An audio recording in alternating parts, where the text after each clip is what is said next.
हर हर महादेव, जय श्री राम, जय श्री राम। चलिए आज आप सभी लोगों को अपने 3 जन्मों की जीती जाती दास्तां से मैं अवगत कराती हूँ। ये वो करैक्टर है जिसको अपने पिछले 2 जन्म और ये तीसरा जन्म याद है। तीसरे जन्म में तो मैं चल ही रही हूँ, पिछले 2 जन्म मुझे याद हैं। ये सभी कुछ मेरे साथ 23-24 साल की उम्र में हुआ और अब इस वक्त मेरी एज 62-63 साल है। सारी जिंदगी मेरी इसी कश्मकश में चली गई। प्रभु परमात्मा भोले बाबा की कृपा से मेरा बहुत अच्छा बाबा ने सामंजस्य बना के रखा। मैं दोनों जन्मों को साथ साथ निभाती रही।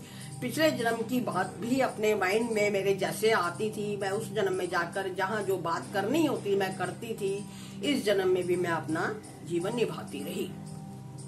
हुआ ये 22-23 साल की मेरी उम्र थी। उस वक्त मैं बाथरूम नहाने के लिए गई थी।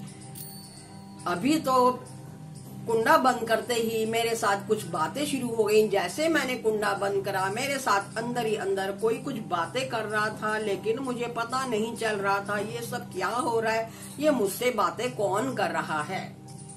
मुझे अंदर ही अंदर कहा जा रहा था, तू क्यों नहीं इन लोगों को जाकर बोल देती है कि तुझे पिछले जन्म में इन लोगों ने मारा था। जाकर तू इन सभी लोगों को बता कि पिछले जन्म में तुझे मारा गया था, इस जन्म में भी तुझे ये कहीं नहीं मार दे, इनको जाकर बता। मुझे बहुत मजबूर किया जा रहा था कि मुझे उसी वक्त बाथरूम से कुंडा खोल के बाहर आना पड़ा।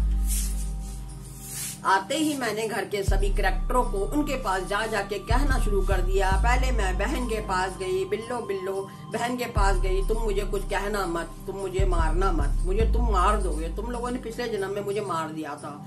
फिर मैं दूसरे के पास गई, माँ के पास गई, माँ को भी मैंने यही कहा, पिछले जन्म में तुम लोगों ने मुझे मार दिया, तुम मुझे इस जन्म में भी मार दो, मैं तुम्हारे साथ नहीं रहूंगी। तीसरे को मैंने ये कहा। फिर मैंने यही सोचा, मैं कब तक इनको ये कहती रहूंगी, तुमने मारा था मैं तुम्हारे साथ नहीं रहूंगी, तुमने मुझे मारा था मैं फिर तुम्हारे साथ नहीं रहूंगी। यानी पिछले जन्म में मैं नाग थी जिसकी मैं आपको दास्तां सुना रही हूँ। उसके बाद हमारा घर 4थी मंजिल पर था, आर.के. पुरम में 4थी मंजिल पे था, दिल्ली में 4थी मंजिल पर था। एक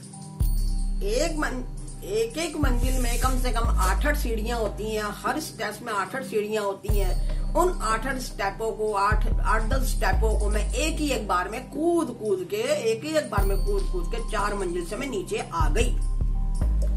बाहर आते ही मैंने कहा, अब मैं तुम्हारे साथ नहीं रहूंगी। मेरे पैरों में चप्पल भी नहीं थी और मैंने सड़क पर भागना शुरू कर दिया। मेरे पास गए थे, उन्होंने मुझे कहा, मेरी बहन को कहा, इसको कुछ सपने में दिखाई दिया, इसको क्या हुआ, ऐसा करो इसको कालका मंदिर ले जाओ। भागती भागती मैं कालका मंदिर के लिए बस स्टॉप की तरफ भागने लगी। पैरों में चप्पल नहीं थी, उम्र बहुत थी 22-23 साल की उम्र थी, लेकिन बिल्कुल दुनियादारी का कोई होश नहीं था। उस वक्त दिमाग पूरा ही पिछले जन्म की बातों में चल रहा था। उस वक्त मुझे कोई इंसान भी नजर नहीं आ रहे थे। उस वक्त मुझे ऐसा लगता था ये इंसान बहुत गलत है, इन इंसानों ने मुझे पिछले जन्म में मार दिया था, मुझे इंसान दिखकर भी नहीं दिख रहे थे। भागती गई जाकर एक बस में चढ़ गई। मेरे पीछे मेरी बहन भी मेरे पीछे भागती रही। इसको ये क्या हो गया, मेरे से 3 वर्ष छोटी मेरे पीछे भागती रही। ना बस का टिकट लिया न कुछ किया, बस में हम लोग पहुंचे, कालका मंदिर पहुंचे, जैसे तैसे वहां पर पहुंचे। बस से उतरे, कालका मंदिर के गेट पर प्रवेश किया। अभी हम जा ही रहे थे कि मेरा पूरा का पूरा शरीर नाग की शेप में, इस तरह से नाग की शेप में मेरा पूरा शरीर आ गया। कालका मंदिर माता के दरबार में जाते वक्त मैं इसी तरह झुके शरीर से ही गई। पूरे नाग की शेप में मेरा शरीर था। अंदर ही प्रवेश किया। अंदर घुसते के साथ ही मंदिर में जाते ही मंदिर में जाते ही मैं एकदम से नीचे जमीन पर लेट गई। होश में नहीं थी। मुझे 3 पटकी आई। 3 पटकी में मुझे मंदिर में 2-3 फीट ऊंची पटकी से मैं 2-3 पटकियां खाकर मैं फिर ऐसे बिल्कुल ऐसी पोजीशन में लेट गई जैसे कि आप लोगों ने काली और शिव का रूप देखा होगा इस तरह से, क्योंकि मैं नागेश्वर जन्म से थी, नाग जन्म से थी। कालका मंदिर में जाकर वो मेरा नाग शरीर बिल्कुल ऐसे चितपट लेट गया, जिस तरह से कि एक शंकर भगवान काली मैया के मंदिर में ऐसे फ्लैट लेटे हूँ। इस तरह से बिल्कुल मेरे को होश नहीं था। नीचे बहुत सारे नारियल पड़े थे, मुझे एक भी नारियल चुभ नहीं रहा था, बिल्कुल भी मुझे होश नहीं था। कुछ समय बाद उन सभी लोगों ने मेरे ऊपर गंगा जल छिड़का। गंगा जल छिड़कने के बाद मुझे कुछ होश आ गया, मैं बैठी। उन्होंने फिर मेरे को मालाएं पहनाई, बहुत कुछ किया। जब तक मुझे होश आ चुका था, फिर उन्होंने कहा, मेरी बहन को कहा, ये तुम्हारे साथ आई है, ये वो तो इन पर जो है, इनको जो है ताबीज पहना देना, इनका ध्यान रखना, इस तरह से कहा। वहां से आने के बाद जब हम घर पर आए तो ऐसा हम कुछ भी नहीं कर पाए। कोई ताबीज, गले में कुछ प्रभु परमात्मा का कुछ भी ऐसा नहीं पहना। 22-23 साल की उम्र थी, जिसमें जो है आगे भी जिंदगी में कभी मैं नहीं पहन पाई। किसी से पता भी नहीं कर पाई कि मुझे अपनी सेफ्टी के लिए क्या करना है और क्या नहीं करना। इसी कश्मकश में मेरी सारी जिंदगी चलती चली गई।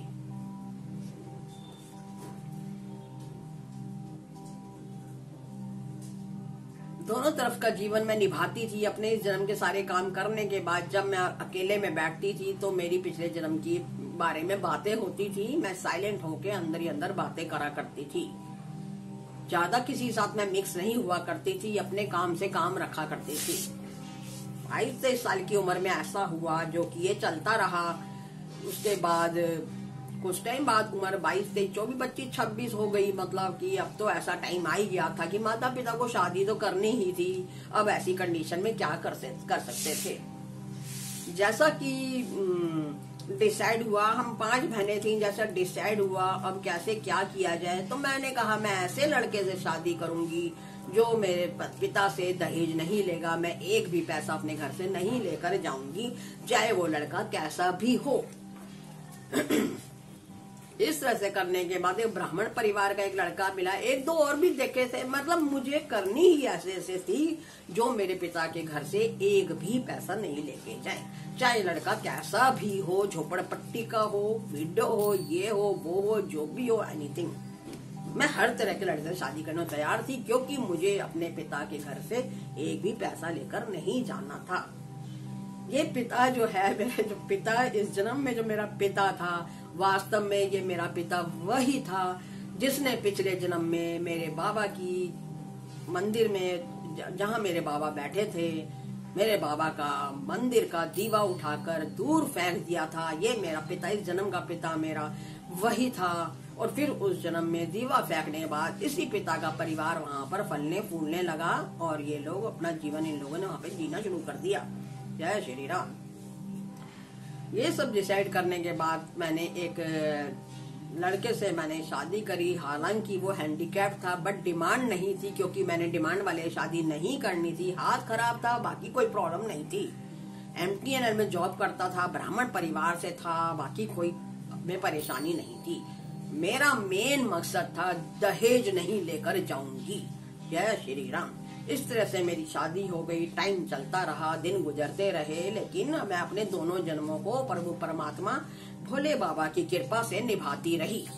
बहुत अच्छे से मेरा सामंजस्य बना। लाइफ में मैंने बहुत स्ट्रगल, बहुत मेहनत करी। बिल्कुल सब कुछ मेरा परमात्मा ने मेरा पूरा साथ दिया। 26 की उम्र में मेरी शादी हुई थी। मेरे पास मेरा बेटा बेटी ये वो। उसके बाद मैंने यही सोचा, क्या यही जीवन है? ये तो बिल्कुल बेकार जीवन है, डल लाइफ है, ये वो ऐसे कैसे चलेगा। उसके बाद मैंने अपनी शादी के जो है 2-3 साल के बाद ही मैंने अपने घर पर ही एक प्ले स्कूल स्टार्ट कर लिया। मेरे घर में ही प्ले स्कूल चलता था, बच्चे आते थे, प्ले स्कूल के बच्चों को मैं पढ़ाती थी। बाकी घर का जो काम था वो तो चलता ही था। चलो वो तो काम वाली सर्वेंट करते हैं, किचन में तो काम हमें करना ही होता है। जय श्री राम। प्ले स्कूल चलाने के बाद शाम के वक्त मैं ट्यूशन के बच्चों को पढ़ाती थी। ऐसे काम चलता रहा, काफी टाइम गुजरता रहा। जो भी है करते करते कब मेरी उम्र 35-36 हो गई ये भी पता नहीं चला। उसके बाद भी मैंने अब दूसरी जगह पे हम लोग शिफ्ट कर गए, वहां पर भी आकर मैंने इसी तरह से प्ले स्कूल चलाया। शाम को ट्यूशंस आते थे मेरे पास बच्चे, कोचिंग क्लासेस मेरी चलती थी, मेरा टूर एंड ट्रैवल का काम भी था। मतलब मैं बहुत व्यस्त रहती थी। मेरे बाबा मुझे बहुत सामंजस्य करके रखते थे, बहुत अच्छे से सामंजस्य होती थी। बहुत प्रभु की कृपा से मैंने लाइफ में बहुत काम किए। मतलब मैंने अपना आपको कभी जिंदगी में हारी नहीं, कभी घुटने नहीं टेके, कभी किसी से मैं एक पैसे के लिए मोहताज नहीं हुई। खुद ही कमाती थी, खुद ही अपने घर के सारे खर्चे मैं चलाती थी। मैं कभी भी डिपेंड नहीं हुई।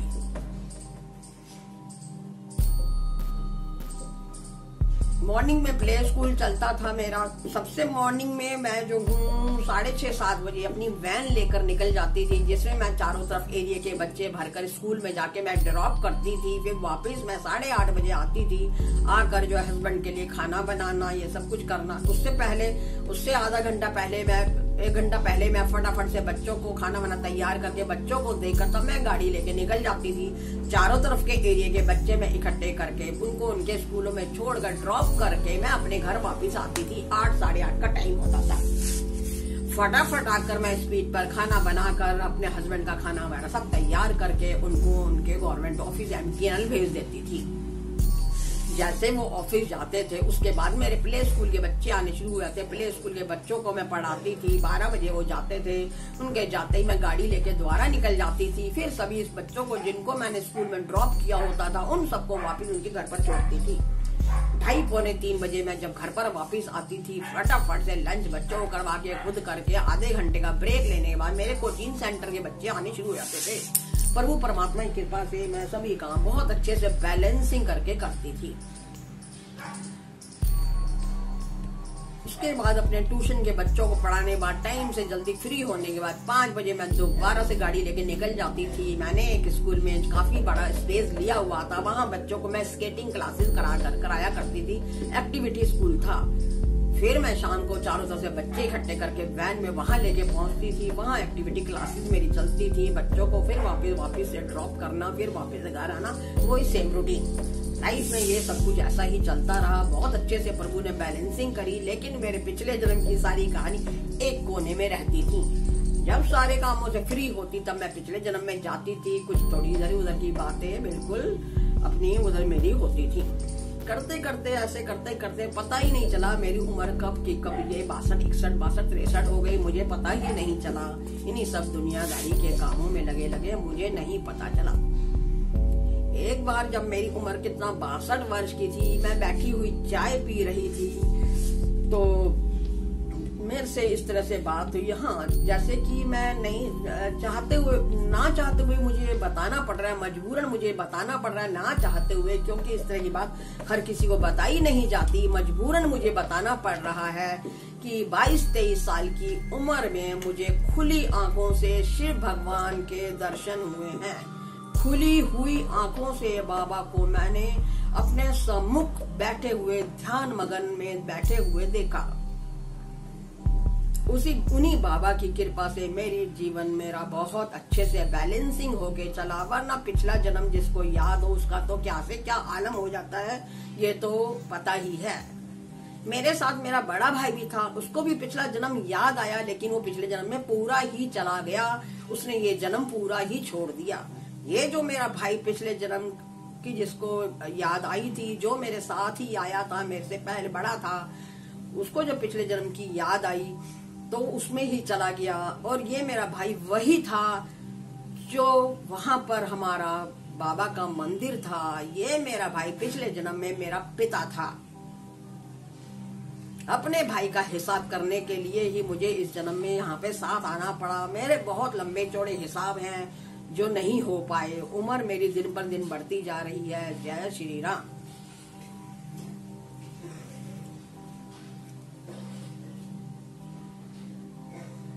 62 साल की उम्र में बैठी हुई जब मैं चाय पी रही थी तो मेरे अंदर से आवाज आई। मेरे सम्मुख कोई सामने तो नजर नहीं आ रहा था, लेकिन मेरे से कोई बातें कर रहा था। तेरी उम्र इतनी हो गई, पिछले जन्म की इतनी दास्ता, सारी जिंदगी तेरे साथ यही सब कुछ चलता रहा, पिछले जन्म की यादें, ये सब बातें चलती रही। इनको एक दिन जाकर इनको साक्षात क्लियर तो कर, वास्तव में सब कुछ है ही या फिर तू पागल है। क्योंकि उम्र बढ़ती जा रही थी, कई कश्म में ये सारी खिचड़ी मेरे साथ ना चली जाती। इस तरह से मुझे मेरे प्रभु परमात्मा की कृपा से मेरे भोले बाबा ने मुझे कुछ इंस्ट्रक्शन दी, तू एक बार हिम्मत करके जहां पर तू पिछले जन्म में थी एक बार तू वहां पर जा तो सही, जाकर देखो क्या है ये सब कुछ है भी या नहीं है। मेरे बाबा मुझे जैसा कि बताया करते थे, वहां पर एक जगह आज भी ऐसी है जहां मेरे बाबा गद्दी सिद्धि करा करते थे, मेरे बाबा की अखंड जोत जला करती थी। वो जगह वहां पर आज भी है। जैसा कि मुझे घर बैठे बैठे मेरे बाबा ने मुझे बताया था, वहां पर तू जा, वहां पर आज भी वो जगह है। वो जगह आज भी कच्ची है, उस जगह को आज तक कोई पक्की नहीं करा पाया, ना ही कोई उसको पक्की करा सकता है। 500 वर्ष हो गए उस जगह को आज तक पक्का नहीं कराया गया, क्योंकि उस जगह के नीचे मेरे बाबा जब गद्दी सिद्धि करा करते थे बहुत चढ़ावा आया करता था, बहुत लोगों की भेंटें आया करती थी, ये सब कुछ मेरे बाबा के पास जितना भी सोना चांदा शर्फियां धन डायमंड जितना भी कुछ आता था, मेरे बाबा जमीन के नीचे ही नीचे गाड़ते रहा करते थे। मेरे बाबा कहा करते थे मैं यहाँ पर एक दिन मंदिर बनाऊंगा। वो सब काम तो पूरा नहीं हो पाया, लेकिन वो जगह आज भी वैसी की वैसी कच्ची ही है। आज भी वहां पर नाग देवता लोग निकलते रहते हैं। फिर ये करने के बाद डिसाइड किया मैंने, क्यों ना मैं गांव चलूं, एक दफा मैं गांव जाऊं। इस तरह से मैंने बहनों को बोला मैं गांव जा रही हूं, तुम लोगों किसी को चलना है तो चलो। वो बहुत खुश हो गई, क्योंकि गांव जो है बहुत टाइम बाद 15-20 साल बाद 15 साल बाद हम लोग जा रहे थे। हम लोग लाइफ में इतना ज्यादा गाँव नहीं जा पाए। बहनें मेरी तैयार हो गई। ये सब डिसाइड करने के बाद हम तीनों बहनें गांव पहुंची। वहां हम लोग गए, वहां हमने बातें करी जो भी है, क्योंकि मैं तो परमात्मा की कृपा से दोनों जन्मों को बैलेंसिंग कर लेती हूँ। उन लोगों के साथ जहाँ जिस परिवार में हम गए थे उस परिवार में ही मैं पैदा हुई हूँ।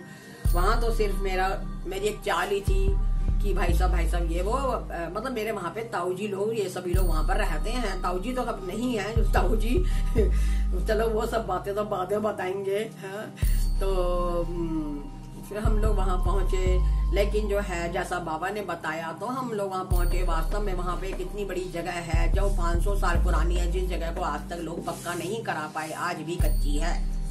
वहां पर आज भी कभी भी किसी रूप में नाग लोग निकलते रहते हैं। मैंने 2, 3, 4, 5, 6 ऐसे उदाहरण इकट्ठे किए हैं, सबूत हैं। हमारे अपने परिवार की दूसरी तीसरी पीढ़ी वहां पर रहती हैं, उन लोगों से बातें करी हैं। वो कहते हैं हाँ बहन जी यहाँ तो नाग निकलते थे, ये वो हम लोग तो उठा के पटक के दे मारते थे, और कितने नाग तो हमने वैसे भी मार दिए। कभी बार नाग वहां बर्तनों में छुप के बैठ जाते हैं। नागों का वहां पर अभी भी कहीं ना कहीं लुकना छुपना चलता रहता है, अंदर ही अंदर वहां पे नाग अभी भी रहते हैं। ये सारी बात मैंने आपको बताई, जैसे कि 22-24 साल की उम्र में ऐसे मेरी जिंदगी में पलटाव आया और ऐसे इस तरह से सब कुछ हुआ, और ये ऐसे करके मैं गांव पहुंची। उसके बाद की सारी दास्ताएं वगैरह मैं आप लोगों को बाद में बताऊंगी। जय श्री राम।